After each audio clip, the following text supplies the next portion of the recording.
if you're dealing with procrastination, it's usually not because you're lazy, or maybe it's because a part of you is, and for good reasons.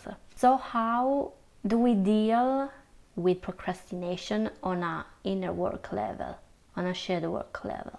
We talk to the part of us that is opposing resistance to doing that stuff. The part has good reasons on why it doesn't want to do what the other part of you wants. You may consciously want to do something, but a strong part of you is unconsciously pulling in the opposite direction, and this is where you feel stuck. Why I didn't take action if I consciously want to?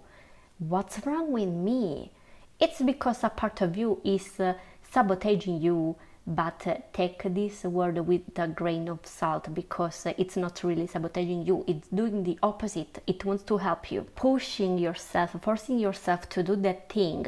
If a part of you strongly wants not to, it may be counterproductive and it may create more resistance, so you feel more stuck and you get into this loop of self-shame, self-blame, and it's a never-ending loop. The right thing to do is to do the opposite. It's counterintuitive, but you want to talk to the part that is sabotaging you and get to know why, from a place of curiosity.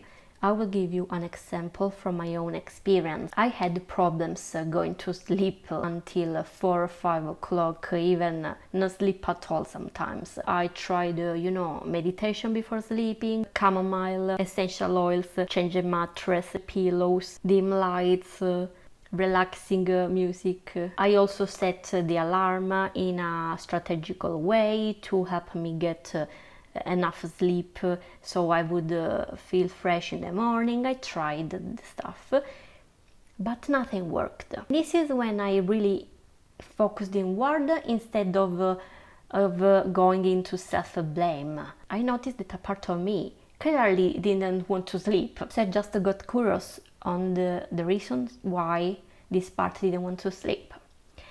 And I sat with this part, and this is what came out. This part of me never felt fulfilled during the day.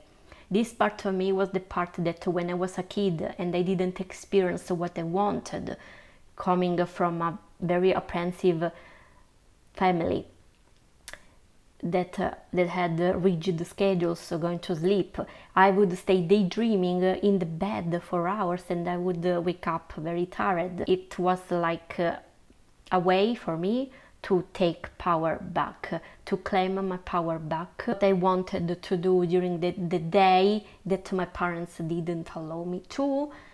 And this habit, I carried it with me even in my adult life. I never really enjoyed the act of going to bed. I love sleeping, I love relaxing and getting comfortable in the bed and everything, but I didn't enjoy much the action of going to sleep, because it felt forced, and me postponing the moment of going to bed was for me a way to climb back my power in control of my life.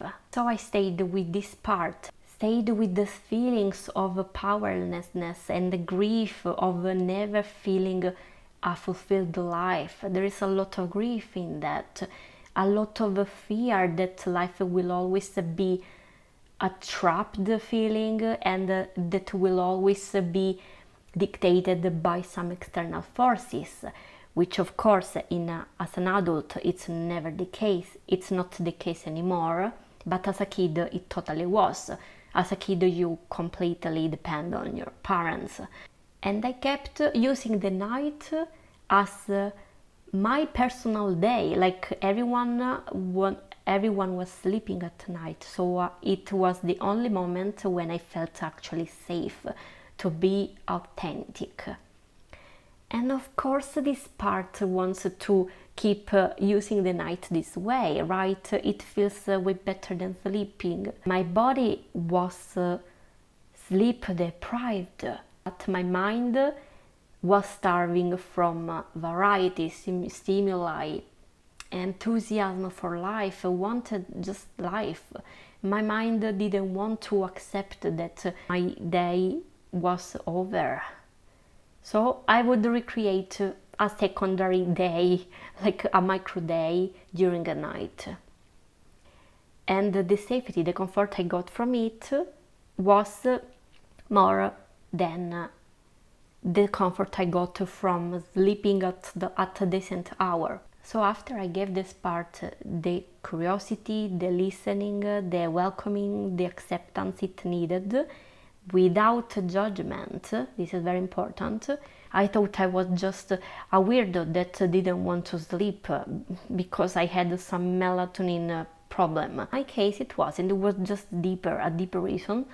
After I took care of the emotional side of it and processed the emotions and validate it, what I did was we need a strategy right now. We need some structure. So I found my way out of this from a place that wasn't disowning of the procrastinator's part reasons, but was actually working with it. So this is my advice if you're dealing with procrastination. Yes, your conscious part maybe want to do X thing, but if you're still not taking action, you want to look at your resistance part reasons. If you just pay attention and give presence and validate these parts, you can actually work with it. You can actually do a parts work. If you don't know what a parts work is, you can ask me and I will make a video. Just be curious and really open up to all the parts of you, because every self-sabotaging act is actually an act of self-love in disguise. Thanks for watching.